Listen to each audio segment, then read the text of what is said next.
Hi, welcome to art. Today I'm going to talk about painting in boxes. I like this activity because we're using a material that is frequently found in our homes, cardboard boxes. You can choose a small box, like a cereal box, and cut one of the larger sides off of it, or a larger cardboard box, like a corrugated shipping box. Um, it's pretty basic in terms of materials. You can put paint, either squeeze the paint directly into the box. Sometimes this can be really fun for students who are learning how to use their hands in a way that is either strengthening to squeeze, but then some students also, they have the squeezing down but not the stopping, so just it gives a really contained space to practice that activity where sometimes we're asking them, oh, wait, that's too much, stop. In this case, like allowing it to get closer to that's too much, stop, or recognizing like we're going to squeeze this much, we're going to count to 3 and then stop, and practicing very specific ways rather than saying this is too much, there's too much paint. So because you can really put a lot of paint in a box and spread it around pretty nicely.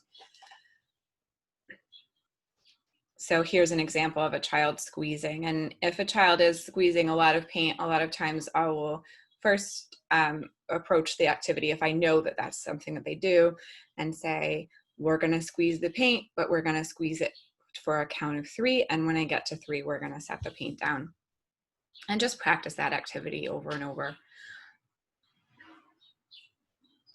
Another really fun thing to do in a box is you can either paint the bottom of the box using splatter paint, or you put a piece of paper in the box and splatter paint it.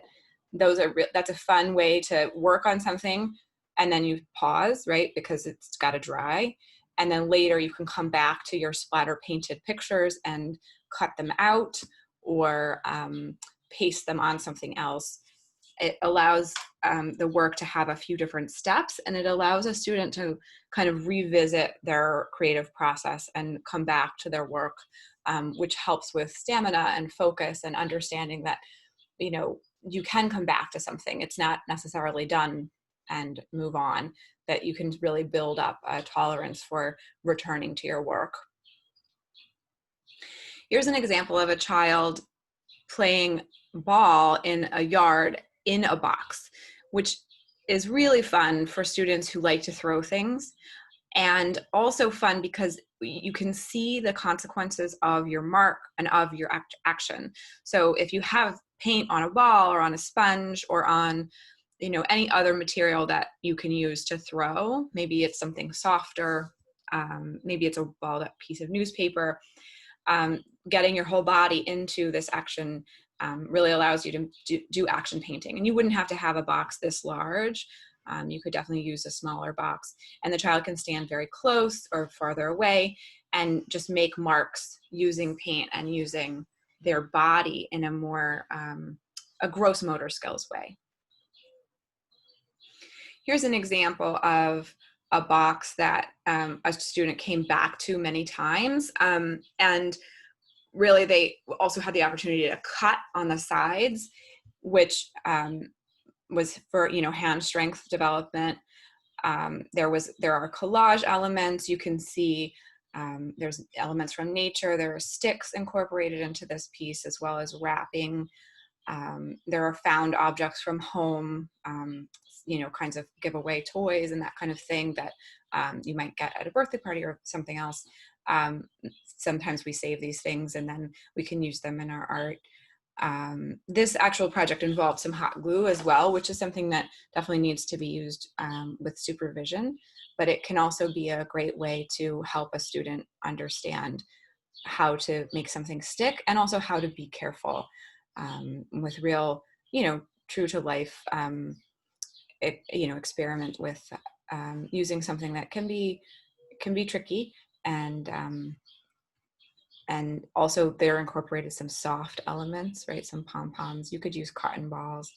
And this is something that you can come back to many times. So, there might be one time when you just paint, another time when you add collage, and another time when you add other elements. I find that if you're going to do something like that, it can be great really empowering to a student to give them one material at a time, or maybe two materials at a time, so they can choose, and also so that they're not overwhelmed by too many choices. Here's another example of a box that kind of take it to one more step, which is adding another floor, possibly. Maybe this is going to be a house for a dinosaur. Maybe this is going to be a bed. It started out as like a splatter painting box, but then it became more of like an exploration about a place for a toy to play. Okay. So I'm going to stop this share now, and I'm going to show just a process video quickly that has some painting in a box process. And just one second.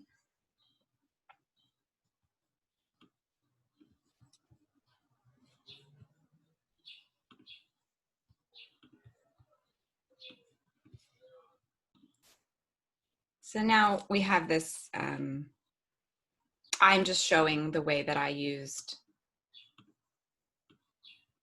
paint, and I'm, it's a sped up video. So you can see I'm squeezing the paint out first. So that's something that you could do for a student or a child, or they can do themselves.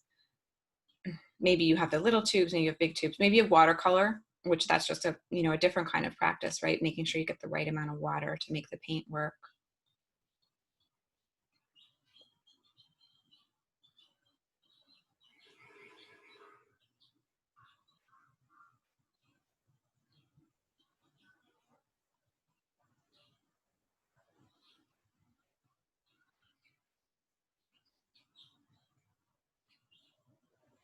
And remember to invite a student to think about the sides of the box. Maybe it's not just a color, maybe it's a pattern or a frame. Always meeting the child where they are, so providing vocabulary that is appropriate to them. There's, we can talk about the color, or we can talk about maybe this is going to be, we're going to imagine that this is a place for someone to live, or a place, or it's a portrait, or it's, we can have different ideas about what we're pretending. Or it can be about the concrete, color in a box, in the shapes in the box. We can invite symbolic thought into these, when we're ready, but we can also just think about them as the concrete aspects and the concrete parts of the picture. I would say, like, oh, look at this yellow swirl. Look at this big piece of purple. I wonder where the purple is going to go. Do I see it over here too? And then when you start to talk about, I wonder what the yellow is like when it overlaps with the green. And so here I'm showing cutting the box lid off. And here's another way to engage a student. So when I teach splatter painting, I show tapping it against something. Here I'm tapping it against a marker.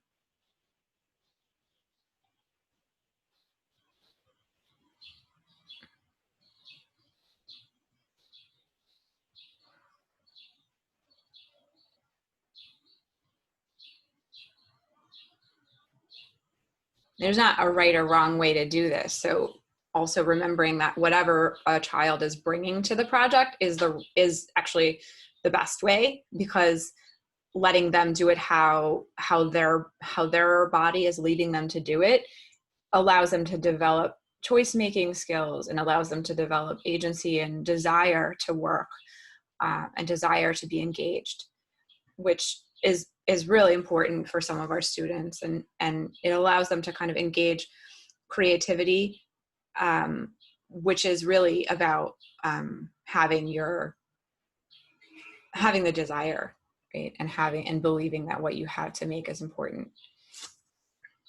If we provide, sometimes having structure and saying we're making this is really helpful, and it provides an opportunity for a student. And sometimes it can be a little bit overwhelming and be too much, and we can be directing it too much, which can be a little discouraging for some students. So we have to really pay attention and gauge where the student is when we're encouraging them to make work.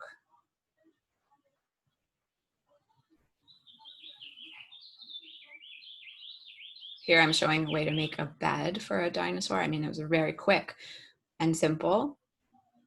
And sometimes if it's too complex, it's hard to keep our students engaged.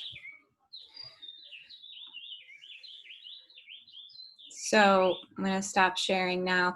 And I hope that you can try this out. You know, it's pretty fun. And like I said, it's something that you can do, you know, for 15 minutes or 5 minutes, and then let it dry and come back to it. And if it's not paint, if you're not comfortable with paint, or you don't have access to paint, markers, collage, stickers can be really fun to put inside of a box. Also think about the way a box, what does a box kind of mean to us? It means a container. And so when you think about the metaphor of a container, how soothing that can be, that like I can put things inside of this and they can be safe inside.